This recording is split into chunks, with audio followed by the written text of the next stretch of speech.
summer that we had, it was just a great summer. Next week, we're having a celebration service and going to dive deeper into some different things, not just the student ministry's been doing, but our church has been doing over the past year. So I don't want to spend too much time talking about that now because we'll get into that more next week.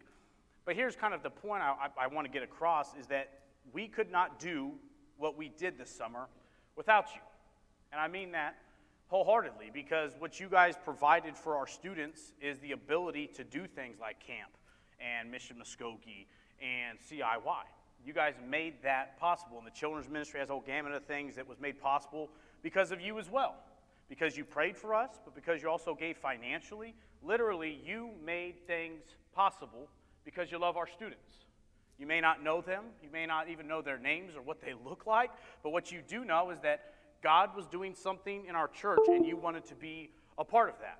And so whether it was our fundraiser or whether it was even people that come up to me in the hallways, and these are people that I know don't have an abundance of money. They're not Scrooge McDuck sitting on a pile of coins kind of a thing, but instead they're giving because they know that it's important to give to our events and to make that stuff possible. Here's what I believe. I believe that you know that God can do a difference whenever we're obedient. And I think that a lot of you gave out of obedience, you gave sacrificially so that our students could do a good work. Not just Mission Muskogee, but also at CIY, like in our own lives.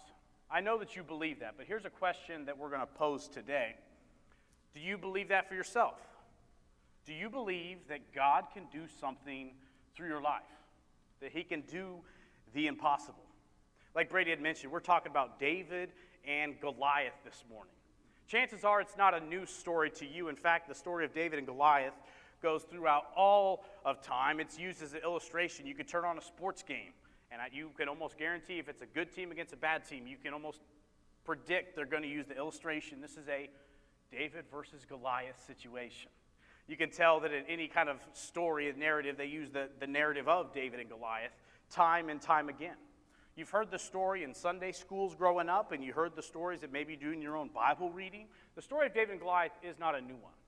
But here's my challenge for you today is to listen to this story and don't apply it to just your children, but apply it to yourself.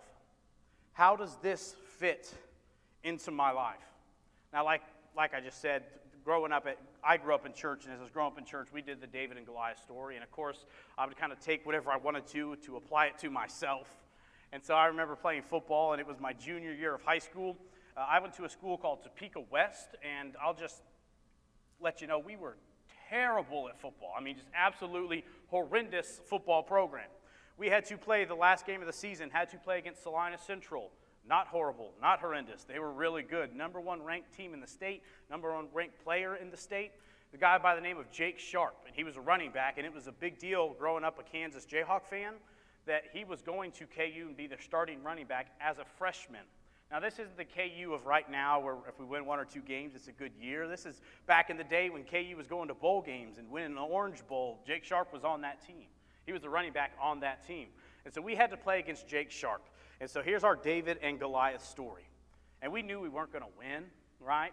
We knew, no way is that really going to happen. But here's what we can do. There was rumors going around our football team that ESPN was going to be there to film the game. Not on live TV, but we were going to be on the highlights because Jake Sharp, this running back, was about to break the high school record for the most touchdowns in his high school career. He needed 5. So our mantra all week, day in and day out, is not on us. Listen, ESPN can be there, they can show it out, they can do whatever, but I'm not going to be on that screen as Jake Sharp's running for his record-breaking touchdown.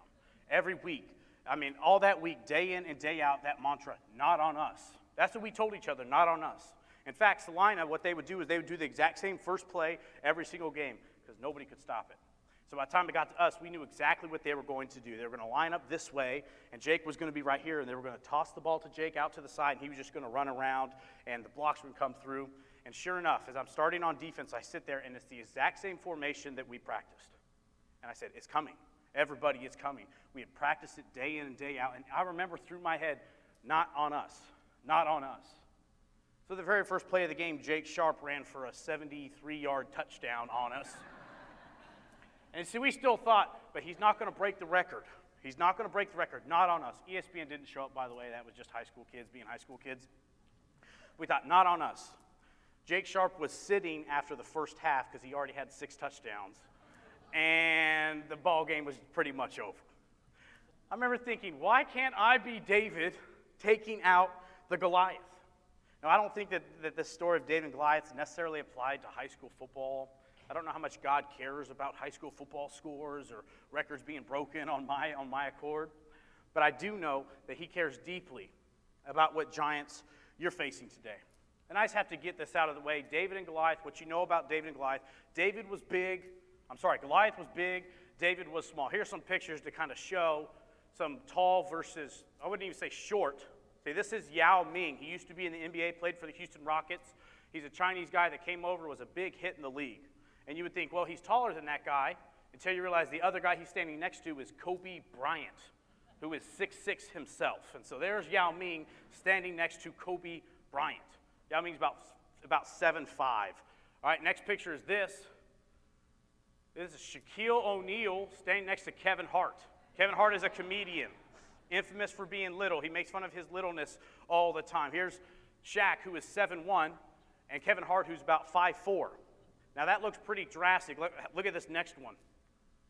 This next one is an NBA player, just got the NBA name, Taco Fall. He is 7'6". That reporter is not 7'6". And you can see on the second picture, it's their actual shoe size. That doesn't even go to the middle of his foot. Now, if you think he is big and she is small, Goliath was over 9 feet tall. So imagine about another 1.5 feet on old Taco Fall with probably a little bit more meat on his bones. That is what we're talking about this morning, the story of David and Goliath.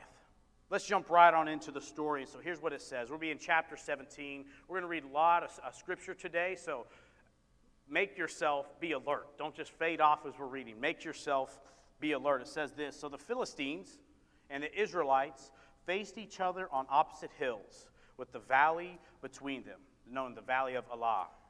Then Goliath, a Philistine champion from Gath, came out of the Philistine ranks to face the forces of Israel. He was over 9 feet tall. He wore a bronze helmet and a bronze coat of mail weighing 125 pounds. That's pretty heavy. The football gear, if a football player is fully in his football gear, it'd be about 10 pounds, 10 to 12 pounds, in the full football uniform, pads and everything. Goliath was just, his coat was 125 pounds. Goes on to say this: he also wore bronze leg armor. He carried a bronze javelin on his shoulder. The shaft of his spear was heavy and thick as a weaver's beam. Don't know what that means, but just imagine, weaver's beam. Tipped with an iron spearhead that weighed 15 pounds. The tip of his iron spear weighed 15 pounds. The shot put that they use in the Olympics for men weighs 16 pounds. Just have that idea. That was just the tip of his spear. His armor bearer walked ahead of him, carrying a shield. It says this: the Goliath stood, and he shouted a taunt across to the Israelites. Why are you all coming out to fight? I am the Philistine champion, but you are only the servants of Saul. Choose one man to come down here and fight me. If he kills me, then we will be your slaves. But if I kill him, you will be our slaves. I defy the armies of Israel today. Send me a man who will fight me. Now imagine that taunt coming at you, not from a Snapchat filter that I did in my office, but imagine it from a 9-foot giant that's in the valley across from you. Next verse says this: when Saul, who was king at the time, and the Israelites heard this, they were terrified and deeply shaken. Like I said, the Israelites and the Philistines were on 2 hills, and in the middle was the Valley of Elah. You have Israelites and the Philistines are on opposite sides. It's this intersection where Israel had been and where they needed to go. But separating them from one hill to the other was this giant. And he was taunting them over and over and over again. They were terrified because they knew whoever went down in this valley wasn't coming out alive. They were scared. They were scared of this giant. Here's a question that I want you to pose for this morning is, what is your giant? What is keeping you on your hill? What are you scared to rush out and to go and to take out? Fear is what keeps us on our hills. It keeps us from advancing to where God wants to take us. Here's what fear tells you. Stay comfortable. It's okay because things have always been this way. Don't advance into the future. And I believe that just like the Israelites, fear is the driving factor that keeps us on our familiar hills. But fear manifests itself in different ways. Maybe for you it's anxiety, nervousness, worry, stress. Sometimes it even looks like dread, hopelessness. Sometimes it springs up randomly. Other times it's just always there. Maybe for you, fear is the result of trying to hide your past mistakes, your imperfections. Maybe it's shame, something you've done, or something that you're still doing, and you're afraid that somebody's going to find out about it. Maybe your fear is control-based. What would happen if you didn't have a handle on this situation, or on this person, or on your family? You're starting to realize that most things in your life are outside of your control, and so you just think it's much easier, it's much safer, it's much more comfortable if I just stay on my hill. If I don't actually have to face that giant, nothing bad is going to happen to me. This fear giant gets a hold of life, and honestly, it takes over everything. It takes away from everything that you hold dear.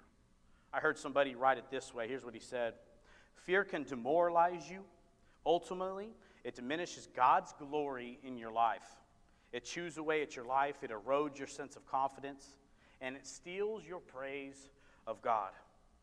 One observation I've had with doing ministry for a while now is seeing that most fear that we have is fear in our heads. It's never actually a reality that has played out or might play out, but it's always this possibility of something that may happen.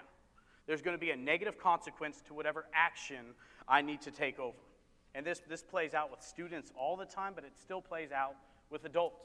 This fear that we have of moving forward or doing the next thing that God wants us to take on, this fear of saying, but what if? I know I'm an expert at the what if game, and I bet you are too. This what if game that we play, and we think it makes us feel better, but all it's doing is taking away your praise of God. Sometimes a familiar captivity is more comfortable than unfamiliar freedom, where you are so locked by chains, and you just think, well, I've always been this way. And so instead of going through the difficult task of taking it apart with the freedom that you can enjoy, it's much easier to stay back in chains. If you were to look at somebody else's life, it's so easy to see. If you would just do this, you don't understand what kind of freedom you can experience. But when it comes to our own lives, this whole idea of a familiar captivity is more comfortable. It helps us stay on our hill than an unfamiliar freedom. It's easier to stay on your hill scared than it is to wander into the valley. Because you know that whenever you wander into the valley, there's the giant. Even though you know that facing and defeating the giant is the most freeing thing that you can ever do. And this is a story about David beating Goliath. I want to be true to the text. But it's more than that. Here's what I think this story shows. It shows what happens when you quit trusting yourself and start trusting in God.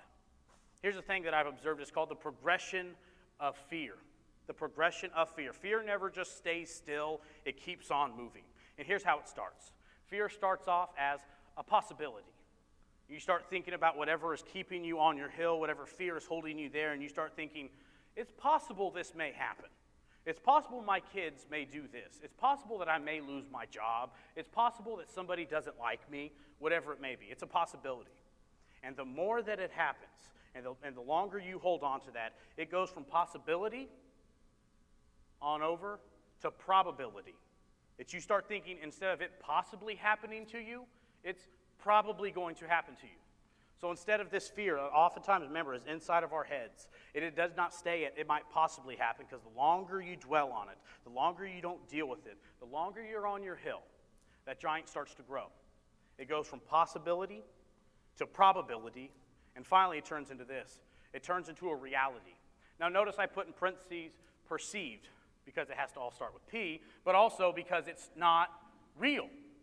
This reality that you've created in your own mind from the fear-based behavior that you keep on going over and over and over and over again, look how it's grown from possibility to probability to a perceived reality. And now you can't get out. Now you're not just on this hill needing to go to the next hill, but there's a massive giant sitting there waiting for you. And you can't possibly do anything to get over this fear. Here's what I believe, and another way to look at it here is possibility leads to probability, which leads to perceived reality. It doesn't work with just fear. The text here shows fear, so I wanted to address fear. But I'll tell you how else it works. This progression of sin. Something in your life that starts off kind of small, or something maybe that you've done once, or maybe something that you should have done but you didn't do it and you skipped it once. You might think it's not that big of a deal. It was just once. It's just every so often, Jim. It's not that big of a deal. It's not. But here the progression talking. It goes from possibility, then sin becomes probability. You wake up in the day, is this going to happen in your life? It goes from possibly to probably. But it's okay. It's not like it's every day. And the way that we justify things in our mind and okay things in our mind with the way that we treat people, with the words that we say, with what we're watching, with what secrets we're hiding. Then eventually sin takes over and it becomes a reality. This is just who you are. This is just who I am. Have you heard that lie before in society? Where something turns from something that is not right, something that is not, but it turns into, hey, I'm trying to handle it, or hey, it's not that big of a deal, or whatever, and then it turns into, this is just who I am. This is how God made me. This is how I'm supposed to live my life because this is who I am. It's this progression. If any of you guys have ever worked out, I used to, I need to get back in there, but here's what happens when you work out. When you work out, you get the first day in the gym, and you start going, the actual thing that hurts the most isn't your muscles. What hurts me, first thing, is my hands. I got little dainty baby hands, okay? And so I get in there and lift weights. And the first thing that hurts, I'm like, man, my hands are on fire. Then you go in there another day, and it still hurts, but you keep on going. Eventually, you start building up little calluses on your hand. And eventually, you start building these calluses, and you go and you just concentrate on the weight, and you're working your muscles because your hands, you don't feel anything. You ever been like that in life with your sin? Has your heart ever used to do something that you knew was not okay? And it used to actually bother you. You sit at home and be like, man, that wasn't something that was good. I can't believe that happened. Man, I need to do it again. I need to repent. I need to go and confess it to somebody. I need to do all these things. And then the more it happens, the less it hurts. And the more you realize it's not really that big of a deal. I mean, it's not like I do it every day. Until it becomes your reality. It works the same way, not just with fear, not just with sin, but something that I deal with almost on a weekly basis is negative self-talk when I'm doing counseling with people. This negative self-talk that you start into your head, it starts off small. I'm not worth it. I'm not attractive. I'm not good enough. And it starts off small and it pops up every once in a while until you do it over and over again and it goes from possibility to probably. I'm probably not worth it. Yeah, you know what? The more I think about it, I'm getting less and less. Until eventually you don't believe that. You don't believe any truth about yourself except that I am just a piece of trash and I don't matter to anybody. Then you start making life decisions that affect more than just you because it started off as a progression and now this is your reality. I talked these issues over with my brother who's another pastor in Joplin, and he just called me and said, hey, we talked about that possibility to probability to perceived reality. He goes, I just talked to a guy who is married and unhappily married, and through the marriage, it started off as something that wasn't even a verbal thing that was said. It was something that the guy was thinking, and he just sat on it and sat on it for years, until eventually he just believed this reality about his marriage, because it grew so big without even words being spoken, without actions ever being made. It grew into something that destroyed his family. This progression is real. How about conflict? I'm sure you guys have heard, maybe in your own life, I heard a friend say one time that you kind of have an issue with somebody, or somebody has an issue with you. Not that it was ever real, but you think somebody has an issue with you by the way they looked at you, or by the words that they may have said to you when they were in a heated conversation or emotionally charged. We start thinking all these things in conflict, and I'm talking to somebody, and the conflict that they have with this person has turned from something that's like, hey, this might be true, to, oh, well, I just have to be done with this relationship because I obviously can't work with this person. And I'm just thinking, man, how fast these things grow. When Goliath was taunting the Israelite army, it wasn't one day. It wasn't 2 days. The scriptures tell you 40 straight days. Goliath came out and was chanting and taunting and saying, somebody wants to come take me on. I defy the armies of Israel. What are you going to do about it? And every single day I imagine the Israelite army takes just one step back. We can't face him. Until eventually it's like, well, nobody's going to go do anything now. Until David comes on the scene. Now here's what you need to know about David. We're going to have to skip through some of the things in chapter 17, but here's what happens in chapter 17. David has already been anointed the next king by the prophet. He knows he's going to be the next king. But here's something that's honorable about David, is even though he knows he's going to be the next king, he continues to do the next right thing. He's going to be the next king, but you know where he's at? He's taking care of sheep. He's not even in the army, let alone a commander, or let alone, hey, I'm going to be the next king. I should get some respect around here. But instead, he's taking care of the sheep. And his dad goes and tells him, hey, go check on your brothers. His oldest 3 brothers were in the military. And he gave him some food and says, hey, go give him, go give your brothers some food and make sure that they're well taken care of. Give me a report. So David shows up just doing the next right thing. Now imagine if you knew that your next position was going to be king of the world, king of God's country. Do you think that you would be willing just to do everyone's errands for them? I know my ego would get in the way and my attitude would get in the way, but David does the next right thing. I don't know who needs to hear this out there, but I think somebody needs to hear this idea. Quit worrying about what's in the future and do the next right thing. Quit worrying about what you deserve and do the next right thing. Because if you do that, God will bring you victory. God will make sure to bring you victory. So here's David, and he hears the taunts. And remember, Israel's been taunted for 40 days. The first time that David hears it, he goes, hey, who's that giant? And why is he defying the armies of Israel? We can't let this stand. His brother gets a little jealous, says, dude, David, just shut up, man. It's not about you. Just go away. But David can't stop. Instead, he goes on, and here's what he tells Saul. The next slide says, don't worry about the Philistine, David told Saul. I'll go and fight him. Don't be ridiculous, Saul replied. There's no way you can fight this Philistine and possibly win. You are only a boy, and he's been a man of war since his youth. David goes on to talk to Saul and gives him, hey, I have some experience. Whenever a bear would come after my sheep, I would club the bear and kill it. Whenever a lion would come after my sheep, I would club the lion and kill it. Listen, I got this. And I don't know if Saul was just like sold on his stories or just like, okay, hey, somebody's got to do it. Might as well be David kind of a deal. So he says that Saul finally consented. He said, all right, go ahead, and may the Lord be with you. Then Saul gave David his own armor, a bronze helmet and a coat of mail. David put it on, strapped the sword over it, and took a step or two to see what it was like, for he had never worn these things before. But then he said, I can't go in these, he protested to Saul. I'm not used to them. So David took them off. How much sense does it make to face a giant? And David at this point was a probably mid-adolescent, probably 16 to 19 years old. And here's David getting ready to fight Goliath. He doesn't have any armor. How much sense does that make? Here's the truth that if you are writing notes is in your notes. Don't fight your giants the way of the world, but through the Spirit of God. Here's a reality. It doesn't make any sense for David to go into battle without any armor.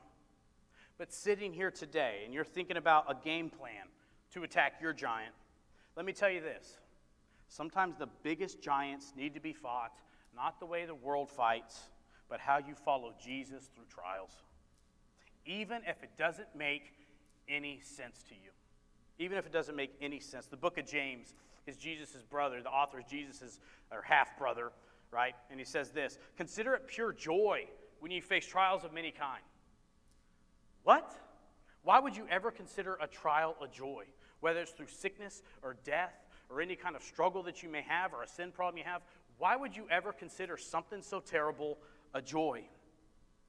But somehow when you're connected in Christ, things have an eternal picture instead of a worldly one. When Jesus tells people, hey, if somebody hits you, turn the other cheek. Imagine that advice coming from somebody who doesn't know who Jesus is. Doesn't make any sense to anybody unless you follow him. Or when he tells us to forgive people not 7 times, but 70 times 70 times. That doesn't sound like great advice. Really doesn't. but somehow he brings it all together. Talking about the Bible says not to repay evil with evil, but instead pray for your enemies. It doesn't sound like the right thing to do. Now, this just isn't your pastor speaking to you, one of your pastors speaking to you. This is coming from a brother and a friend. Sometimes, if your giant is how busy and crazy your life is, what you need to do, instead of taking things out of your schedule, is to start adding things in your schedule, like being in God's Word, every single day. Regardless of what you have going on, regardless of how your family situation's going, or your work situation's going, or whatever chaos is happening, even when you don't feel like it, to stay in God's Word. That's fighting your trials, not through worldly ways, but through spiritual ways. When it talks about not repaying evil for evil, but actually praying for your enemies. When you're in conflict with your spouse or your family member, the best thing maybe you can do, which won't make very much sense unless you're looking at it through a spiritual lens, isn't to go and have more alone time or to go have more me time for me to focus on myself. Maybe the best thing you can do is to make sure that you're at church every single Sunday, to be active in a body of believers that can help counsel you, but also hold you accountable for your piece of the pie. Maybe that's what you need to do. And it won't make very much sense. You tell the world, hey, I'm fighting with my spouse. A lot of times they say, well, get out of there. But stay there and be committed to a body of believers. Be committed to God and see what he does through it. With all the craziness that's been happening in our world the past couple weeks, right? And you don't know what to do. Why don't we desperately plead with God through prayer and petition? You hear people post this all the time, and I'm not ragging on them to rag on them. I just want this reality to be heard. When you hear all the time, I'm sending positive thoughts your way. Do you know the difference between positive thoughts and prayers? Is positive thoughts carry no power, but prayer brings us to the throne room of God. Tell me what has power then. If we were to have an honesty hour, what would happen if we quit doing what we wanted to do and started doing what God wanted us to do? How would your life look different? What if instead of following Jim and my opinions and what I want and what I desire, if I ever stop following myself and instead start following God through everything, how would my life look different? How would my battles turn out if I quit picking up the sword and trying to fight them with the same stuff that the world's fighting it with? But instead, if I use the spiritual world that God has blessed us with. The next slide says this, the next part of our story. It says he picked up 5 smooth stones from the stream, and he put them into a shepherd's bag. Then, armed only with the shepherd's staff and a sling, he started across the valley to fight the Philistine. Now, if you keep on reading through the book of 2 Samuel, actually, you'll find out that Goliath was not the only giant there. In fact, there are listed of 4 different giants that the Israelite army ended up taking out and killing. Now, this is all speculation. But what if those other giants were on the other side of the hill? Goliath was the champion, but there's 4 other giants there. David didn't just go to the brook. He didn't just go to get to the stream to get 1 stone. He got 5. Now, one of the things when you read the Old Testament, when you read the Bible, numbers aren't just thrown around willy-nilly. Bibles mean something, especially in Jewish culture, Hebrew culture. They don't just say numbers to say numbers. They signify something. What if David picked up more stones because he knew that this isn't the only giant I'm going to kill? Instead, I'm going to go after even more. Let me ask you this. Do you have confidence to pick up 5 stones? To know that the battle that you're fighting right now isn't the only battle that you're going to have the rest of your life. But instead, you pick up stones and know that God's going to bring you through this one and every single one that comes at you. That you know it's not about how much you can handle, but how much God can handle. Have confidence to pick up the 5 stones. I believe one of the biggest enemies of the Christian church is this whole idea of complacency. Listen, I've already done my part. I've already been active in church last Sunday. I don't really have to go this Sunday. Church, Boulevard, we're doing Celebration Sunday. It's not because we want to pat ourselves on the back and to say, look at all the good things we've done, now we're going to take a break. No, but to encourage us to keep on going, to reach more lost people with the gospel.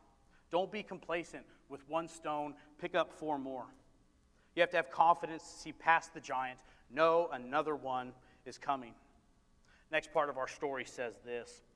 that Goliath walked out towards David with his shield bearer ahead of him, staring in contempt at the ruddy-faced boy. Here's what Goliath said.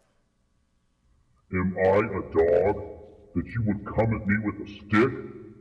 Come over here, and I'll give your flesh to the birds and wild animals. I think it's getting a little scarier, right? It's getting a little bit scarier. Here's a question, church. What do you do when it's go time?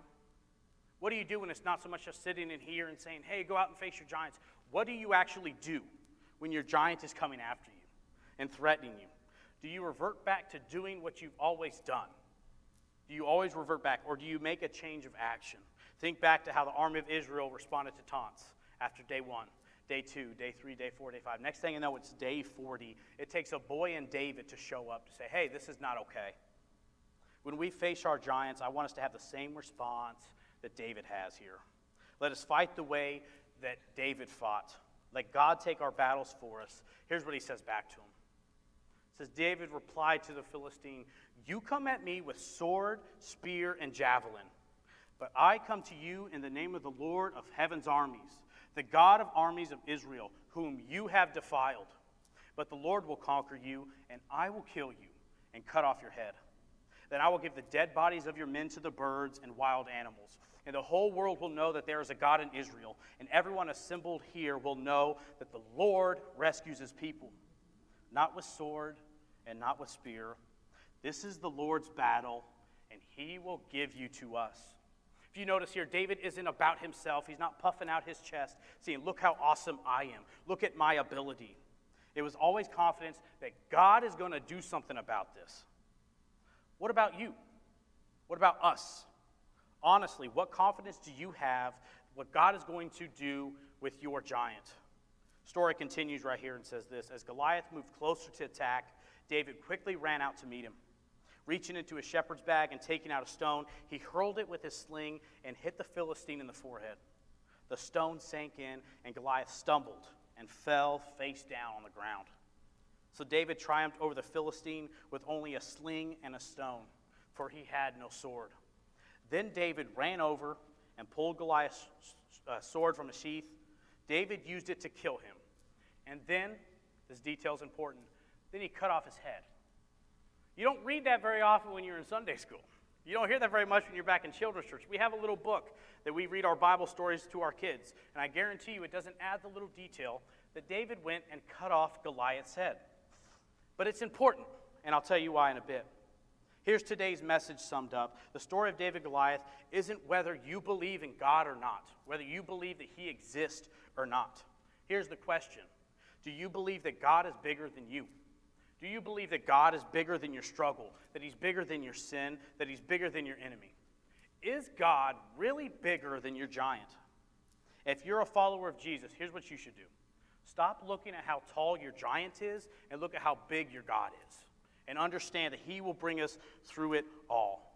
Paul poses this question in Romans chapter 8. It's kind of the church mantra that we go to time and time again. He says, if God is for us, then who can be against us?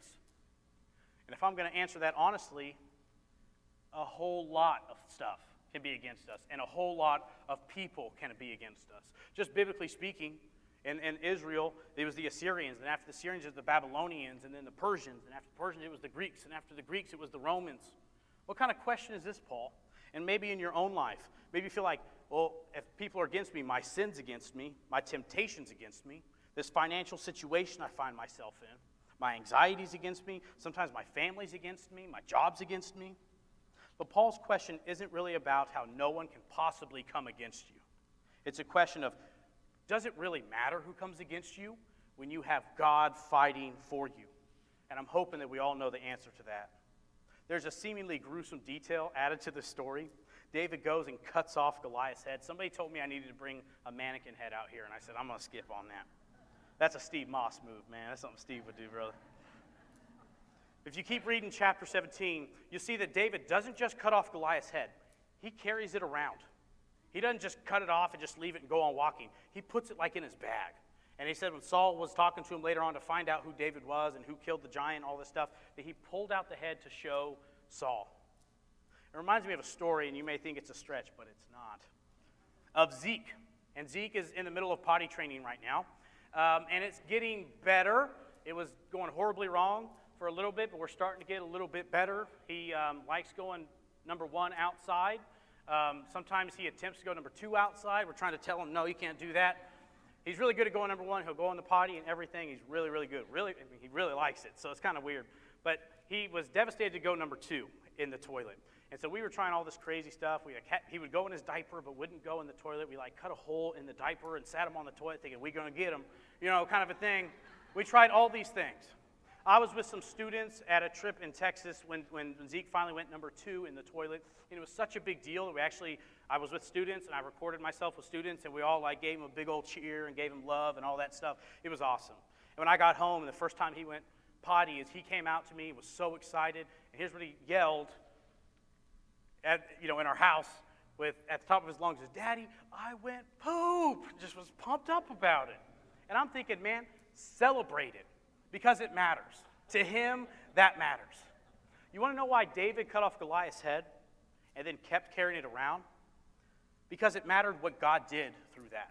He wasn't just going to go to the side and sit down and be quiet. He was going to be loud and proud about what God had done through it.